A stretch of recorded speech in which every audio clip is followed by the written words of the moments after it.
Hey, this video is about really it's the quantum mechanics, or in this video, I kind of want to show you where quantum mechanics comes from, what it addresses, and how it somewhat comes up because people were studying the atom. So let me start by saying, or giving you a question. Everybody's heard of atoms at this point. And here's the question. How do we know, right? How are we so sure that the atom has the structure that we always say that it does? Namely, there is a nucleus with electrons surrounding. Right? How do we know this? Why aren't the electrons just mingled inside of the nucleus? So, and also, how do we even know there's a nucleus, and how do we even know that there are electrons, right? So how do we even know these things? Well, it's because people have done experiments and paid really close attention to what they were seeing in the experiments. So here are a few experiments, or people who did experiments, and actually I think all the people that I mentioned they won Nobel Prizes. So J.J. Thompson is a scientist, and they are credited with discovering the electron particle, not just electronness, but the fact that these are individual little particles. And this is right at the end of the 1800s. And in fact, he goes so far as to describe what is the charge to mass ratio for every electron. So electrons have charge, and we call that E, and they have mass, and we call it M, and the ratio is just the division. So it turns out that J.J. Thompson didn't have the ability to measure either the electron's electric charge or the mass of the electrons separately. What he could measure was the ratio, and he did this with magnetic fields.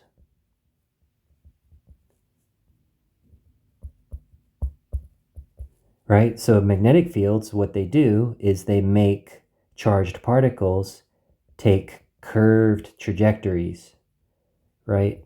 So curves. So magnetic force puts curves on charged particles, and that curve is tighter the more charge there is, but that curve is also slacker or more straight the more inertia there is. So J.J. Thompson couldn't say what the individual values for E and M were, but J.J. Thompson could absolutely say, just based on looking at the curvature of the trajectories, right, what the ratio was. So moving on, another person named Robert Millikin was able to measure the individual electric charge for electrons. And he did this with a famous experiment called the oil drop experiment. And honestly, I'm not clear on whether Millikin was actually able to successfully measure what we now know as the electron's charge.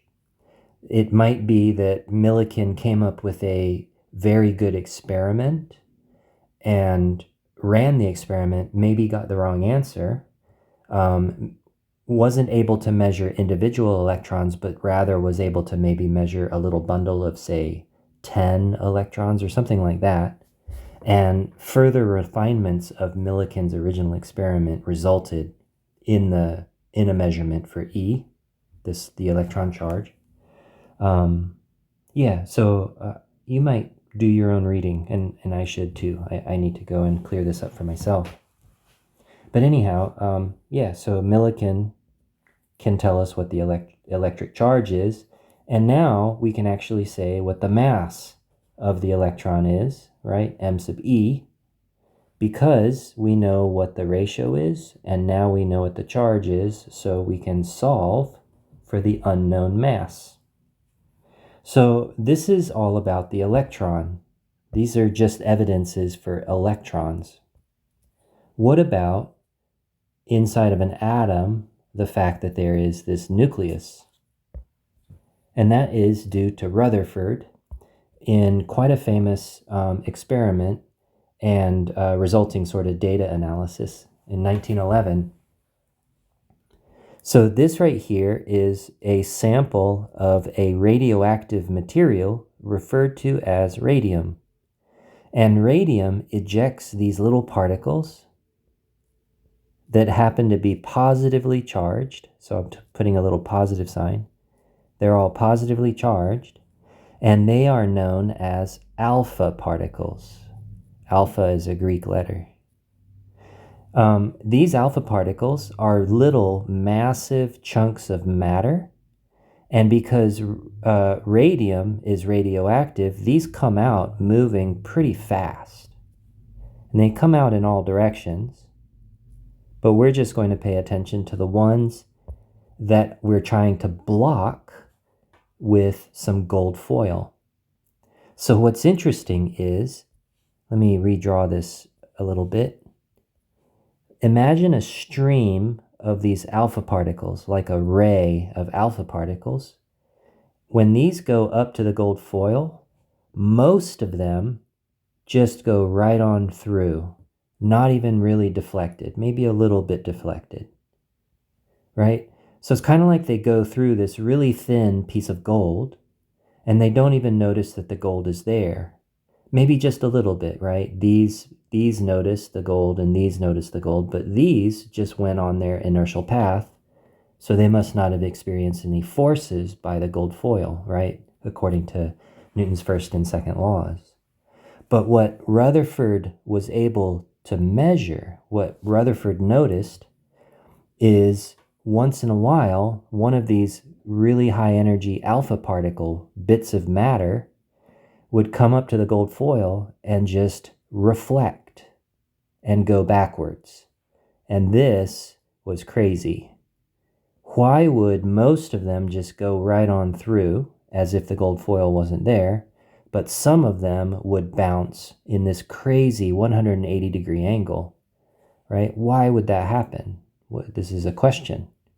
And the only answer is, in this gold foil here, it must be that what this gold foil really is, if you look very, very close, is mostly empty space, and every once in a while, a very, very small but very massive particle is in there, but it's mostly empty space. So what this kind of experiment tells us is, if we think of gold being made out of these little atoms are mostly empty space, but they each carry a very hard, very small center that can reflect these high energy alpha particles, right? So what I drew over here in orange is meant to be a very close-up picture of a piece of foil of gold, right? And each of these circles is a gold atom, and each of the blue dots at the centers is supposed to be a nucleus, where most of the mass of the atom resides. Also, the nucleus is positively charged. They knew that these alpha particles were positive. They were little positive charges.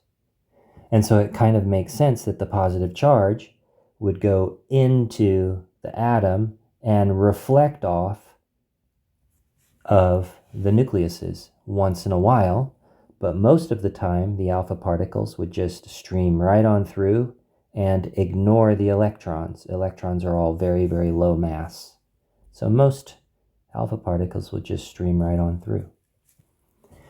Okay, so now we have a sense of an atom as being mostly empty space and with a very, very small central high mass nucleus that's positively charged. So what it's beginning to seem like is atoms seem like they might be little tiny planetary systems. We have a small positively charged nucleus, and we can have these little negatively charged satellites. And the negatively charged satellites can go around the nucleus in orbits, just because negative charges are attracted to positive charges, right? Positive nucleus, negative electrons, or negative satellites. And that might be really interesting, and why not, right? But if you understand this as your model, you quickly discover that this model cannot work. Something really strange happens. Namely, there is a phenomenon that happens when you look at the light that comes from atoms. That's known as the atomic spectrum. So we're not talking about a really big chunk of material like, some rock or something. We're actually talking about individual atoms. So let me erase that. Let me draw an atom. This is an atom, and there is the nucleus. And once in a while, these atoms, they spit off light. And we now know that what they're spitting off is a little quantum of light, referred to as a photon. It's a little particle of light, you might say, or a quantum of light. It's the smallest way to think about light. It's the most fundamental way to think about light, in a sense. But what's interesting is the light that comes away from individual atoms, we don't get to have all the colors. We only just get a few discrete ones. So not all the colors means it's not a rainbow, right? If you look at a rainbow, all of the colors are there, every one of them. All the versions of red, all the versions of orange, all the versions of yellow, all the versions of green, and it's a smooth, incandescent smear of color. There's no missing color. But interestingly, when you look at atomic spectra, that is light that comes from individual atoms, you get something more like this thing that I've drawn right here. It's a list of discrete colors. So this red color, for example, red has a particular frequency. So I'll just put F in red. Yellow has a particular frequency as well that's different from the red frequency. In fact, actually, the yellow frequency is bigger than the red frequency, right? So this is a greater than sign that I just drew right there. So, and each of these colors has their own frequency. So here, I'll just draw the blue frequency.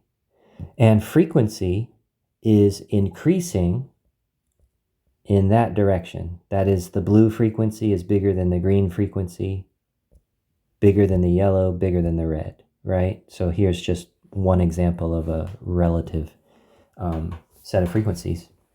They all travel at the speed of light. So even though the red frequency is a smaller frequency than the yellow, red light does not travel slower than yellow light. They travel the same speed in empty space. But nonetheless, we get this really strange thing happening that atoms don't get to emit any color. They only get to emit a certain list. And that list is actually different for every different atom. In some sense, what this list of colors is for an atom is their fingerprint.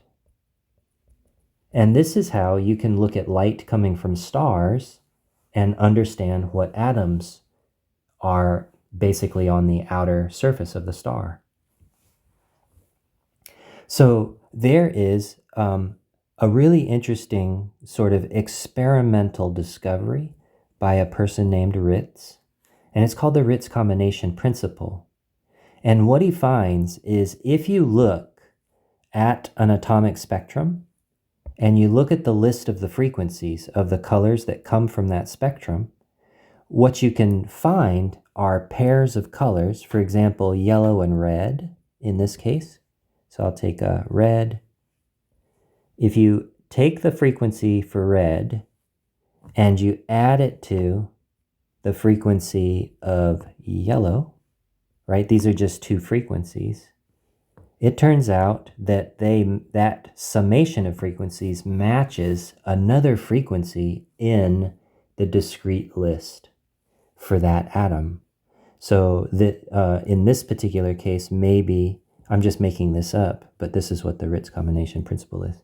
Maybe F red and F yellow add up to be the same frequency as F purple, right? So that's the Ritz combination principle, and they could not explain it. None of these really smart people who essentially wanted badly to solve this problem because it was a really interesting sort of pattern, nobody could come up with an explanation for why this was happening, right? This Ritz combination principle.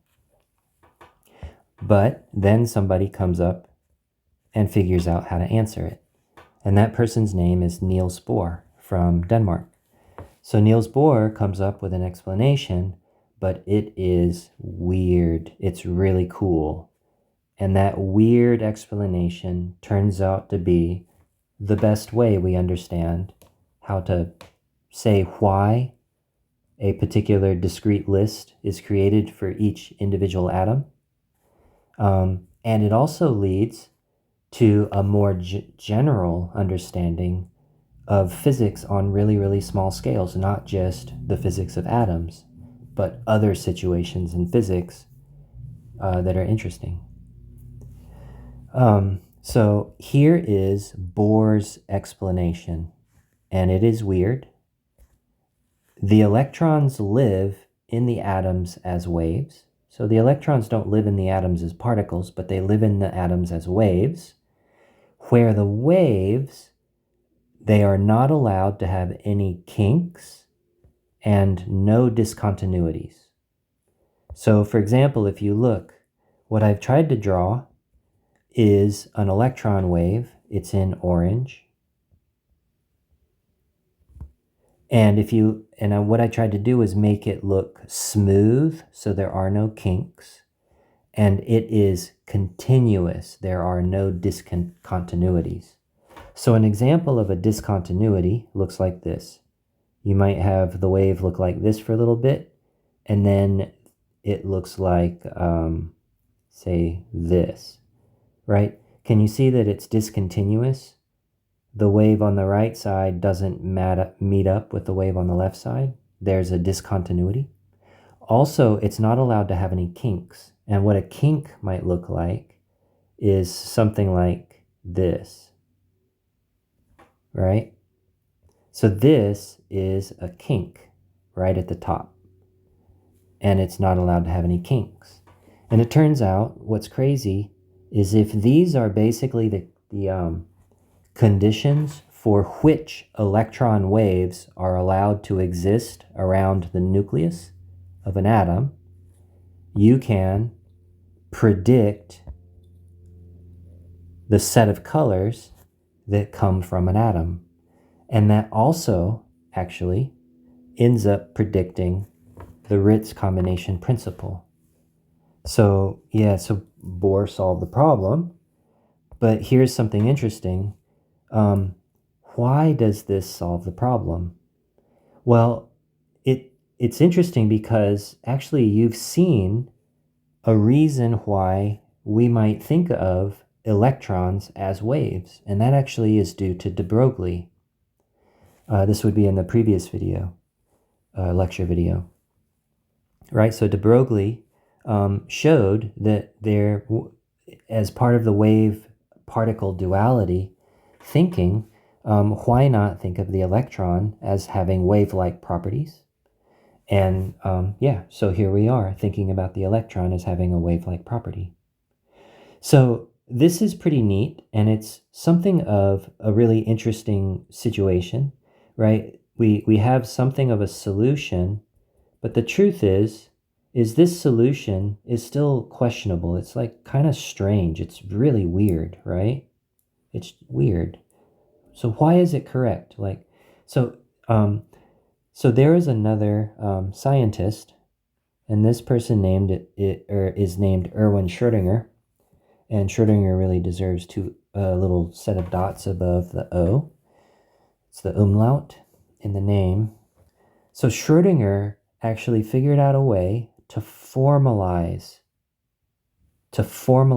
Bohr's weird answer. And it's a generic way that you can model any system. That is, you can solve any quantum system, that is a system that's really small, like atoms is an example of a quantum system. And this formalized way of modeling any quantum mechanical system is referred to as the Schrödinger equation. So this is very strange here. How do we interpret the answers that come from the Schrödinger equation? So what's interesting is the Schrödinger equation, its interpretation is kind of awesome. It's really, really strange. So the weirdness continues, essentially. But it's important to realize that the predictions that come from the Schrödinger equation in quantum physics, the answers, or I mean, not the answers, actually, the predictions are probabilities. They are something like when somebody bets on a horse race, right? Or somebody is trying to describe, I don't know, what they think the outcomes of the World Series are, or something like that in baseball. Nature is still going to roll some dice, play the probabilities, and the result of the dice throw is what people end up observing. So that this is kind of strange, and if you stay in physics and study quantum mechanics in particular, you'll learn about this interpretation. I believe that it's actually referred to as the Copenhagen interpretation. There are various interpretations of quantum mechanics, and quantum mechanics, in an honest sense, is still not kind of agreed upon, like how to interpret quantum mechanics or quantum physics, how to interpret the predictions, like how to understand what are the predictions telling you, like what can you trust about them. But one thing I will say is the fact that the Schrödinger equation can make probability predictions is considered a deterministic, right, in some sense, law of physics. Right? So the last thing I'll mention in this video before stopping is there needs also to be what's referred to as a correspondence principle. Classical physics is the physics that essentially Isaac Newton gave us. Isaac Newton gave us classical physics, and basically this is the central sort of tool of classical physics. Quantum mechanics, actually let me put it in a different color. So quantum mechanics is given by Schrödinger. Schrödinger gave us the formal way of modeling any quantum mechanical system.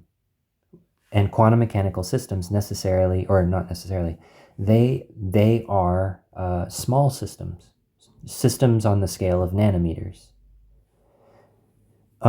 If you try to use Isaac Newton's laws to explain what happens on the scale of nanometers, you get the wrong answer. And if you try to use the Schrödinger equation to explain why and how the moon goes around the Earth in a gravitational orbit, it's not going to be sensible. It's not the appropriate set of physics to describe the moon's orbit around the Earth. Newton's laws are appropriate to use there. So these two sets of physics seem to be really different. But there needs to be a correspondence between them because they are both true. They are both the answers. These are both the right answer. And in the limit, for example, if you start small and you think about atoms, as you put together more and more atoms and you build up molecules and compounds and macroscopic objects that you might be able to hold in your hand, there needs to be a correspondence between how quantum mechanics is making predictions into how Newton would make predictions, and also the vice versa. We need to be able to go from the very large scale and then consider smaller and smaller parts of it, and the physics needs to correspond. It needs to sort of smoothly kind of change between these two different ways of understanding nature. And that's referred to as a correspondence principle. Okay. Yeah.